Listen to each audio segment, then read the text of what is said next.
Hello guys, ലാലേട്ടൻ്റെ അമ്മയുടെ വിയോഗം നമ്മളെല്ലാം അറിഞ്ഞിട്ടുണ്ടാവില്ലേ. അപ്പോൾ ഇപ്പോൾ ഒരു വിവാദം അല്ലെങ്കിൽ കാര്യമായിട്ട് ഒരു നെഗറ്റീവ് സംഗതി വന്നുകൊണ്ടിരിക്കുന്ന ഒരു സംഭവമുണ്ട്. ഒരു ഫോട്ടോ ഉള്ളത്, അതായത് ലാലേട്ടൻ്റെ അമ്മയുടെ മറ്റേ മരണാനന്തര ചടങ്ങുമായി ബന്ധപ്പെട്ട് അവിടെ ചിരിച്ചുകൊണ്ട് നിന്നു. അമ്മയോട് തീരെ സ്നേഹമില്ലാത്തൊരു മനുഷ്യരാണ് ലാലേട്ടൻ എന്നൊക്കെ പറഞ്ഞിട്ട് കുറച്ച് ആളുകൾ ഇങ്ങനെ കമൻറ്റ് ചെയ്യുകയും സംസാരിക്കുകയൊക്കെ ചെയ്യുന്നുണ്ടായിരുന്നു കേസ്. അപ്പോൾ ഇതുമായി ബന്ധപ്പെട്ടുള്ളൊരു സംഗതി ആണ് ഞാനൊരു വീഡിയോ ചെയ്യാമെന്നോട് വിചാരിച്ച് എൻ്റെ ഒരു അഭിപ്രായം. ഞാനൊരു കാര്യം പറയട്ടെ കേസ്. ലാലേട്ടൻ്റെ അമ്മയ്ക്ക് 90 വയസ്സ് എന്തോ പ്രായം ഉണ്ടായിരുന്നു മരിക്കണ സമയത്തല്ലേ. 90 വയസ്സല്ലേ. 10 വർഷമായിട്ട് ഏകദേശം 10 വർഷമായിട്ട് ലാലേട്ടൻ്റെ അമ്മ ബെഡ് റിഡൻ ആണ്, കിടപ്പിലാണ്. അപ്പോൾ ലാലേട്ടൻ്റെ അമ്മയുടെ കൂടെ സമയം സ്പെൻഡ് ചെയ്യാൻ ശ്രമിക്കലുണ്ട്, സമയം കണ്ടെത്തലുണ്ട്. അമ്മയ്ക്ക് ലാലേട്ടൻ അഭിനയിച്ച പല സിനിമകളിലും ഒരു പെൻ ഡ്രൈവിലൊക്കെ കിട്ടുക അല്ലെങ്കിൽ ടി വിയിലൊക്കെ കാണിച്ചു കൊടുക്കലുണ്ട് എന്നൊക്കെ ലാലേട്ടൻ പറയലുണ്ട്. ലാലേട്ടൻ അമ്മയ്ക്ക് ഒരുപാട് പ്രാധാന്യം കൊടുക്കുന്ന ഒരു മനുഷ്യനാണ്. അപ്പോൾ നമ്മുടെയൊക്കെ ഒരു അമ്മ എന്നൊക്കെ പറയുമ്പോൾ ഓരോരുത്തരുടെയും അമ്മയോടുള്ള ഒരു എക്സ്പീരിയൻസ്, അമ്മയുടെ ഒരു കെയർ കിട്ടിയിട്ടുള്ള ഒരു അനുഭവം എന്നൊക്കെ പറയുന്നത് വളരെ ഡിഫറെൻ്റ് ആയിരിക്കും. ചിലവർക്ക് ഇമോഷണലി അവൈലബിൾ അല്ലാത്ത അമ്മയൊക്കെ ഉണ്ടായിട്ടുണ്ടായിരിക്കും. അപ്പോൾ ഞാൻ അങ്ങനെ ഒരു ചൈൽഡ്ഹുഡ് ഉണ്ടായിരുന്ന ഒരു മനുഷ്യനാണ്. എനിക്കൊരു ഇമോഷണലി അവൈലബിൾ അല്ലാത്തൊരു അമ്മയാണ് ഉണ്ടായിരുന്നത് എന്ന് എഴുതിയത്. അമ്മേനെ കുറ്റം പറയില്ല കേട്ടോ, അങ്ങനെയല്ല. എനിക്കതിന് നല്ല വിഷമമുണ്ട്. അപ്പോൾ എനിക്ക് പേഴ്സണലി അതായത് എൻ്റെ അമ്മ വളർന്നു വന്ന ഒരു അന്തരീക്ഷം കൊണ്ടായിരിക്കും ഒരു പക്ഷേ ഒരു ട്രോമയൊക്കെ ചെറുപ്പത്തിൽ അനുഭവിച്ചുകൊണ്ട് ചിലപ്പോൾ അങ്ങനെ എന്തെങ്കിലുമൊക്കെ ആയിരിക്കും. ഭയങ്കര കെയോട്ടിക്കായ അങ്ങനെ അച്ഛൻ കള്ളുകൂടി അങ്ങനെയുള്ള കുറച്ച് സാധനങ്ങളും സംഗതികളൊക്കെ ഉണ്ടായിരുന്നു. അപ്പോൾ അങ്ങനെ ഒരു അന്തരീക്ഷത്തിൽ വളർന്നു വന്ന ഒരു അമ്മ എന്നുള്ള ലെവലിൽ ആയിരിക്കും ഒരു പക്ഷേ അവർക്കത് കെയറൊന്നും കാണിക്കാനൊന്നും അറിയില്ലായിരുന്നു. ഇമോഷണലി ഒരു കണക്ഷനൊന്നും ഇല്ലാത്ത രീതിയിലുള്ള ഒരു സംഭവമായിരുന്നു കേസ്. അത് വേറെ കാര്യമുണ്ട്. ഞാൻ എൻ്റെ കാര്യങ്ങൾ പറയാനല്ല ഇവിടെ വീഡിയോ ചെയ്യുന്നത്. അപ്പോൾ ലാലേട്ടൻ്റെ അമ്മയ്ക്ക് ലാലേട്ടനോട് തോന്നിയൊരു സംഗതി ആലോചിക്കും. നല്ലൊരു പ്രൗഡ് സംഭവമായിരിക്കും അല്ലേ.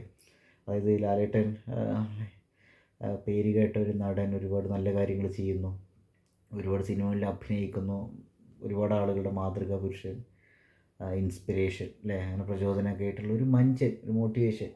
അപ്പോൾ ലാലേട്ടൻ്റെ അമ്മേനെ നല്ല രീതിയിൽ നോക്കിയിട്ടുമുണ്ട്. അവരുടെ കൂടെ സമയം സ്പെൻഡ് ചെയ്യാൻ ശ്രമിച്ചിട്ടുണ്ട്, സമയം ഉണ്ടാക്കിയിട്ടുണ്ട്. അത് എത്ര തിരക്കുള്ളൊരു മനുഷ്യനാണ് അല്ലേ, നമുക്ക് ഊഹിക്കാവുന്നേ ഉള്ളൂ. അപ്പോൾ ഇന്നത്തെ കാലഘട്ടത്തിൽ പലരും എന്താ വെച്ചാൽ അമ്മയുടെ കൂടെ സ്പെൻഡ് ചെയ്യാൻ സമയമില്ല എന്നൊക്കെ പറഞ്ഞിട്ട് പലരും എന്താ പറയുക വൃദ്ധസദനത്തിലൊക്കെ ആക്കണ ഒരുപാട് കഥകൾ, ഒരുപാട് വാർത്തകൾ നമ്മൾ കേട്ടിട്ടുണ്ടായിരിക്കും. അപ്പോൾ അങ്ങനെ അവസ്ഥയിൽ ബെഡ് റിട്ടനായ അമ്മേനെ അത്രത്തോളം കെയർ ചെയ്യുന്ന ഒരാളാണ് ലാലേട്ടൻ. അപ്പോൾ ആ ലാലേട്ടൻ വേണ്ട കെയറൊക്കെ അമ്മയ്ക്ക് കൊടുത്തിട്ടും ഒക്കെ ഉണ്ടായിരിക്കും. അപ്പോൾ അവിടെ അത്രയും ആളുകൾ, സെലിബ്രിറ്റീസും അല്ലാത്തൊരു മീഡിയ പേഴ്സൺസും ഒക്കെ അവിടെ നിൽക്കുന്ന സമയത്ത് ലാലേട്ടനെ തീർച്ചയായും അമ്മേനെ നല്ല രീതിയിൽ ജീവിച്ചിരിക്കുമ്പോൾ നോക്കി എന്നുള്ളൊരു പ്രൗഡ് സംഭവം ഉണ്ടായിരിക്കും. അതുപോലെ തന്നെ വേറൊരു കാര്യമല്ലേ കേട്ടോ ഗൈസ്, നമ്മളിത് ചില ആളുകളൊക്കെ കാരുണ്യബഹളം വെച്ച് ആക്ട് ചെയ്തിട്ട് അങ്ങനെ മരണം വിട്ടു നിൽക്കുന്ന ഒരുപാട് പേരുണ്ടായിരിക്കും. നമ്മൾ പലപ്പോഴും കണ്ടിട്ടുണ്ടായിരിക്കും.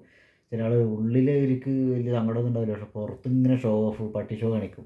അപ്പോൾ ലാലേട്ടൻ അങ്ങനെ ഉള്ള ഒരാളാണെന്ന് എനിക്ക് തോന്നുന്നില്ല ഗൈസ്. എന്ന് വെച്ചാൽ ലാലേട്ടൻ ചെയ്യാനുള്ളതൊക്കെ ലാലേട്ടൻ ചെയ്തിട്ടുണ്ട്. അവിടെ വന്നിട്ടുള്ള ആളുകളൊക്കെ ഒരു നന്ദി സൂചകമായിട്ടോ അല്ലെങ്കിൽ അവരെ മട്ടിപ്പിക്കാത്ത രീതിയിലോ അല്ലെങ്കിൽ എന്താ കാര്യം എന്ന് വെച്ചാൽ അവരൊരു കെയർ ചെയ്യുന്ന രീതിയിലുള്ള സൗമ്യമായ രീതിയിലുള്ള ഒരു സംഗതിയായിട്ട്, റിയാക്ഷൻ ആയിട്ടാണ് ലാലേട്ടൻ്റെ ആ പുഞ്ചിരിച്ച മുഖം ഞാൻ അങ്ങനെയാണ് എടുത്തത് കേസ്. അല്ലാണ്ട് ഇപ്പോൾ ഇതിലിപ്പോൾ ഒരു നെഗറ്റിവിറ്റി സ്പ്രെഡ് ചെയ്യുക അതിലൊന്നും കാര്യമില്ല എന്നാണ് എനിക്ക് തോന്നുന്നത്. ഇപ്പോൾ അറിയാലോ, അത്രയും വർഷങ്ങളോളം ബെഡ് റിഡൺ ആയിട്ടുള്ള അമ്മ മരിക്കുന്ന സമയത്ത് ലാലേട്ടന് വിഷമമൊക്കെ ഉണ്ടായിരിക്കും. ഒരു മനുഷ്യൻ രീതിയിൽ ലാലേട്ടൻ്റെ സ്ഥാനത്ത് നമ്മളാണെന്നൊന്ന് ആലോചിച്ച് നോക്കി, വിഷമമൊക്കെ ഉണ്ടായിരിക്കും. പക്ഷെ എന്താ കാര്യം എന്ന് വെച്ചിട്ടുണ്ടെങ്കിൽ ബെഡ് റിഡനായ ഒരാൾ ഇത്രയും വയസ്സ് ആയ അവസ്ഥയിൽ ലാലേട്ടൻ ഇത്ര കെയർ ചെയ്യുകയും ചെയ്തു. അതായത് അമ്മ ലാലേട്ടൻ ഒരുപാട് സ്വാധീനിച്ചിട്ട് ലാലേട്ടൻ പല ഇൻ്റർവ്യൂവിൽ പറഞ്ഞിട്ടുമുണ്ട്. അപ്പോൾ ഞാനിവിടെ പറഞ്ഞു വരുന്ന സംഗതി എന്താ വെച്ചിട്ടുണ്ടെങ്കിൽ എന്തോ ഒരു പോയിൻ്റ് ഞാൻ മറന്നു, ഇങ്ങനെ പറഞ്ഞു വന്നപ്പോഴേ പോയിൻ്റ് വിട്ടുപോയി. ഇപ്പോൾ ചില ആളുകളില്ല, അവർക്ക് അവരുടെ അമ്മയുടെ അടുത്തൊന്നും അങ്ങനെ വലിയ കണക്ഷനൊന്നും ഉണ്ടാവില്ലായിരിക്കും. ചിലർ കുറേ കാശ് വരുമ്പോൾ, ഫെയിം വരുമ്പോൾ അച്ഛനെയും അമ്മേനെയും ഭാര്യേനെയും ഒന്നും നോക്കാത്തൊരവസ്ഥയിലൊക്കെ ഉണ്ടായിരിക്കും. അപ്പോൾ നമ്മുടെ പൊന്നു ലാലേട്ടൻ അങ്ങനെയൊന്നുമല്ല, ലാലേട്ടൻ മുത്താണ്. അപ്പോൾ ഇവിടുത്തെ ഒരവസ്ഥ എന്താണെന്ന് വെച്ചിട്ടുണ്ടെങ്കിൽ ഇപ്പോൾ ചില ആളുകൾക്ക് എന്താ പറയുക വെച്ചാൽ ഒരുപാട് കെയർ ഇങ്ങനെ കിട്ടുമ്പോഴേ അതിന് വലിയ വിലയൊന്നും ഉണ്ടാവില്ല. ഇപ്പോൾ ചില അമ്മമാർ അല്ലെങ്കിൽ അച്ഛന്മാരൊക്കെ ഒരുപാട് കെയർ മക്കൾക്ക് കൊടുക്കുന്ന സമയത്ത് ഇത് വെറുതെ കിട്ടണതല്ലേ പറഞ്ഞിട്ടൊരു വില ഉണ്ടാവില്ല. അപ്പോൾ ലാലേട്ടൻ ഇങ്ങനെ നല്ലതാണ് കേസ് എനിക്ക് തോന്നുന്നു. ഇപ്പോൾ ചില ആളുകൾ കണ്ടില്ലേ, ഒരു ഭയങ്കരമായിട്ട് ഇങ്ങനെ മീഡിയ കവറേജൊക്കെ കിട്ടാൻ വേണ്ടിയിട്ട് ഇങ്ങനെ കരഞ്ഞ് വാളാൻ പറ്റുള്ള ഒരവസ്ഥയിലൊക്കെ ആയിരിക്കും. അപ്പോൾ ലാലേട്ടൻ വളരെ ജെന്യൂനായിട്ടുള്ള റെസ്പോൺസാണ് അവിടെ ചെയ്തതെന്നാണ് കേസ് എനിക്ക് തോന്നുന്നത്. എന്തായാലും ലാലേട്ടൻ്റെ അമ്മയ്ക്ക് ആത്മാവിന് നിത്യശാന്തി എന്താ ഞാൻ പറയുക ഗൈസ്, ഒരുപാട് വിഷമമുള്ളൊരു കാര്യമായിരുന്നു ലാലേട്ടൻ്റെ അമ്മ മരിച്ചു പോയി വിയോഗം എന്ന് പറയുന്നത്.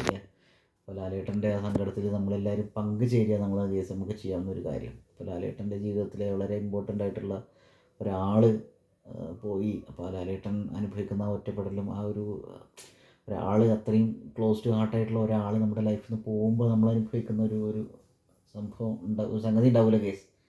അപ്പോൾ അതിൻ്റെ ഇടയിൽ വന്നിട്ട് ആളുകൾ ഇങ്ങനെ നെഗറ്റിവിറ്റി സ്പ്രെഡ് ചെയ്യാന്നൊക്കെ പറയാൻ എന്തായാലും കാര്യമുള്ളൂ. ഇപ്പോൾ ലാലേട്ടൻ നല്ലൊരു നടനാണെങ്കിലും ജീവിതത്തിൽ അങ്ങനെ അഭിനയിക്കാത്ത ഒരു സാധാരണ മനുഷ്യനാണെന്ന് എനിക്ക് തോന്നിയിട്ടുണ്ട് കേസ്. ലാലേട്ടൻ പലപ്പോഴും അമ്മേനെക്കുറിച്ച് പറയുന്നതും ലാലേട്ടൻ്റെ ഇൻ്റർവ്യൂസൊക്കെ കാണുമ്പോഴൊക്കെ എനിക്ക് പലപ്പോഴും ഞാൻ തോന്നിയിട്ടുണ്ട്, ചില വീഡിയോസ് കാണുമ്പോഴൊക്കെ. അപ്പോൾ ശ്രീനിവാസൻ മരിച്ച സമയത്ത് ലാലേട്ടനോട് നിൽക്കുമ്പോൾ ലാലേട്ടൻ്റെ റിയാക്ഷൻ കാണുമ്പോൾ വളരെ ജെന്യൂനായ നേച്ചുറലായിട്ടുള്ളൊരു സംഗതിയായിട്ട് എനിക്ക് തോന്നിയിട്ടുണ്ട് കേസ്. അതായത് ബാക്കിയുള്ളൊരു ആർട്ടിഫിഷ്യലായിരുന്നു നല്ല കേട്ടോ അതിനർത്ഥം.